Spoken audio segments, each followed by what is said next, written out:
Un retour au travail lundi pour des millions de Français. Peut-être vous qui nous écoutez ce matin. Question sur la rentrée au bureau, en télétravail. Alors avec ou sans passe sanitaire. Bonjour Audrey Richard. Bonjour. Vous êtes la présidente de l'ANDRH, l'Association nationale des directeurs des ressources humaines. Alors pas simple cette rentrée pour les entreprises.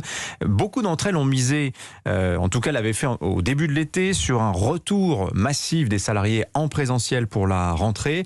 Voilà, on n'en a pas fini avec l'épidémie. Comment, là, voyez-vous les choses se passer ? Est-ce que ça va être ce retour massif au bureau que les entreprises étaient en train d'organiser ?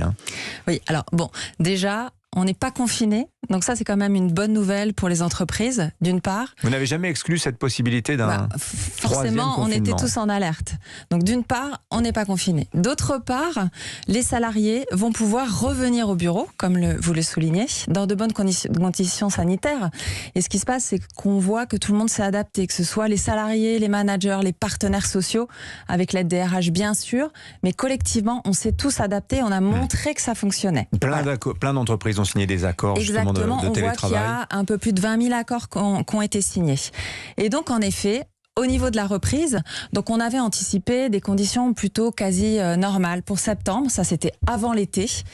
Et en effet, ce qu'on voit, c'est que quand on discute avec les DRH de notre communauté au sein de la NDRH, on constate que beaucoup d'entreprises vont décaler un petit peu le retour sur site de quelques semaines et on va se conformer avec ce qui se passait avant l'été. Donc on n'annule pas les plans, simplement on les reporte de quelques semaines. Exactement, c'est juste ça. Et de toute façon, on a montré qu'on savait fonctionner et s'organiser de cette façon-là. Donc, c'est pas une catastrophe. Vous avez une idée aujourd'hui du nombre de salariés en France qui sont encore en télétravail et sur quelle proportion de la semaine à peu près ? Alors, c'est plutôt classique. Les entreprises ont proposé à leurs salariés de prendre une journée de télétravail, 2 journées de télétravail.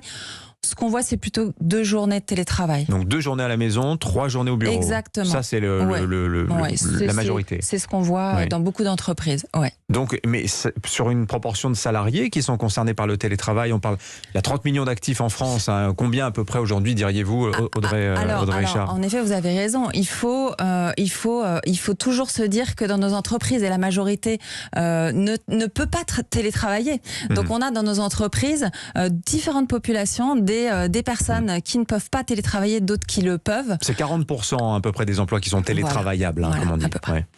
Est-ce que vous redoutez que le gouvernement durcisse à nouveau le protocole sanitaire et vous contraigne, comme ça a été le cas massivement avant l'été, à un télétravail de 3, 4 jours, voire 100%? Est-ce que ça, ce serait une catastrophe pour l'économie française, Audrey Richard, et pour les DRH, pour l'organisation des entreprises ? Ce qu'on voit quand même, c'est que le dialogue social permet de s'organiser, permet de trouver des solutions localement dans nos entreprises. Et c'est plutôt ça la tendance. Aujourd'hui, le gouvernement laisse plutôt cette liberté d'organisation. Vous êtes prêt à tout, si je comprends bien. Donc on n'est pas inquiet là-dessus. Oui. Et puis on a montré qu'on pouvait s'organiser et adapter ces journées justement en fonction des contextes de chaque entreprise. Donc non là-dessus. Et on l'a tous vécu. On a montré que ça fonctionnait. Le business a tourné.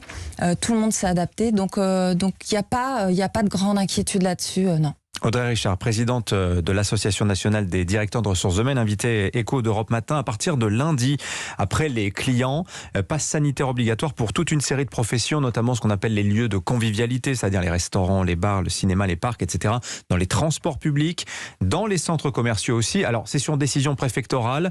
Le texte est attaqué, les arrêtés préfectoraux sont attaqués dans plusieurs départements, parfois avec succès. C'est le cas dans les Yvelines, je le dis pour l'exemple. À Paris, il y a cet appel à la grève aussi pour lundi, contre le pass aux Galeries Lafayette. Ce pass sanitaire, Audrey Richard, à ce stade, Jean Castex nous disait hier qu'il n'est pas question de le généraliser. Est-ce que vous excluez cette possibilité ? Est-ce que vous pensez que le pass, à un moment ou à un autre, tout le monde y passera, si je puis dire? Alors, au sein de notre communauté de DRH, au sein de la NDRH, on ne le pense pas. On le voit bien. Vous ne croyez pas à une généralisation du pass sanitaire dans les entreprises, dans les bureaux? Non, parce que on le voit bien, ça concerne un certain nombre de métiers, une certaine catégorie, et vous l'avez cité.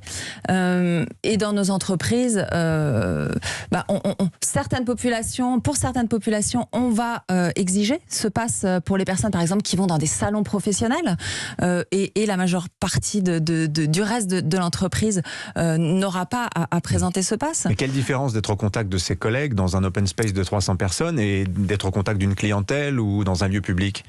Fondamentalement, du point de vue épidémique, je veux dire. Voilà, ce qui a été expliqué, c'est que le pass allait être exigé dans des endroits à forte présence de public. Et donc, dans nos entreprises, tout a été fait pour adapter sanitairement et pour protéger la santé de nos salariés. Donc, nous, en tout cas, au sein de notre communauté, nous n'anticipons pas cela. Et d'un point de vue des RH, qu'est-ce qui se passe si, dans ces professions, un salarié refuse de présenter son pass ou que son pass n'est pas valide? Passé le 15 octobre, les tests deviennent payants. S'il refuse de payer les tests, c'est l'entreprise qui va prendre en charge. Enfin, j'imagine le casse-tête que ça représente pour des gens aussi pragmatiques que les DRH dans le contexte actuel, mais c'est quand même très compliqué. Alors, au final, ce qu'on voit, c'est que quand même la majeure partie des personnes se sont organisées pour avoir leur pass sanitaire.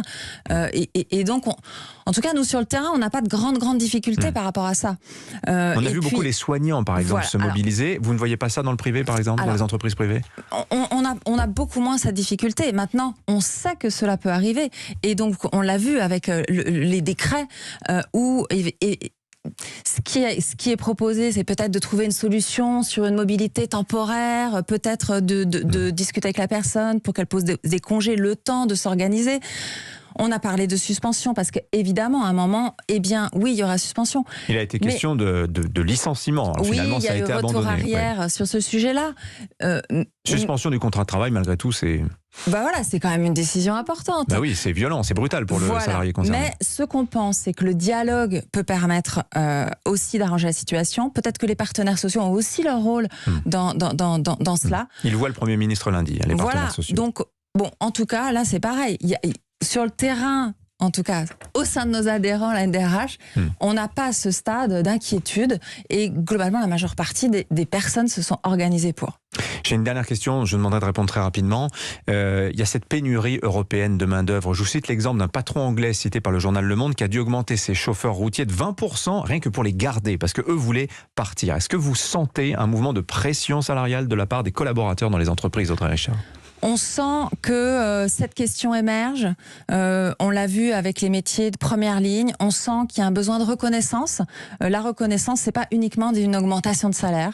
Elle peut être de différentes natures et c'est à travailler. Tiens, on en parlera tout à l'heure avec Emmanuel Dutheil à 7h15. Merci Audrey Richard, présidente de l'Association nationale des directeurs des ressources humaines.